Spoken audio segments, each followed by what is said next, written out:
மழையிலும் காற்றிலும் தேயிலை தோட்டங்களில் கொழுந்து பறித்து, அட்டைகளுக்கு தங்களது இரத்தத்தை தானமாக்கி, எங்களை வளர்த்து, படிக்க வைத்து, ஆளாக்கிய அன்பு தெய்வங்களும், நுவரெலியா மாவட்டத்தில் தலவாக்கலை வட்டக்குடி பிரதேசத்தில் அமைந்திருக்கும் முதியோர் இல்லத்தில் வசிக்கும் தாய் தந்தையர்களுக்கும் எஸ்கே கலையகத்தின் சார்பில் அன்பான வணக்கங்கள்.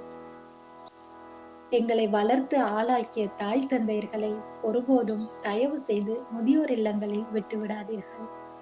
அப்படி கைவிடப்பட்ட அன்பு தெய்வங்கள் தான் இவர்கள்.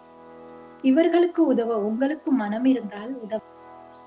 சரி, கொஞ்சம் கவனிக்க. இந்த அருமையான நாளை தந்து இறைவனுக்கு மீண்டும் நன்றி சொல்றது மட்டும் இல்லாமல் இந்த நாளில் நமது முதியோர்களை தெரிவு செய்து நமக்கான அருமையான உணவுகளை ஏற்படுத்தி தந்திருக்கிறாங்க. எஸ்கே கலையகத்தின் மூலமாக தான் இந்த நாளுக்கான இந்த உணவு வழங்கும் வைபவம் வழங்கப்பட்டிருக்குது. அதற்காக தோட்ட முகாமைத்துவ சார்பாகவும் முதியோர்ல முகாமைத்துவ சார்பாகவும் அந்த கலையகத்துக்கு நமது மனமார்ந்த நன்றிகளை தெரிவிக்கிறது மட்டும் இல்லாமல் தொடர்ந்து அந்த கலையகத்தில் இருக்கிற அனைவருக்குமே எல்லாம் வல்ல இறைவனுடைய ஆரோக்கியம் கிடைக்க வேண்டும் சொல்லி கடவுள் சொல்றார்.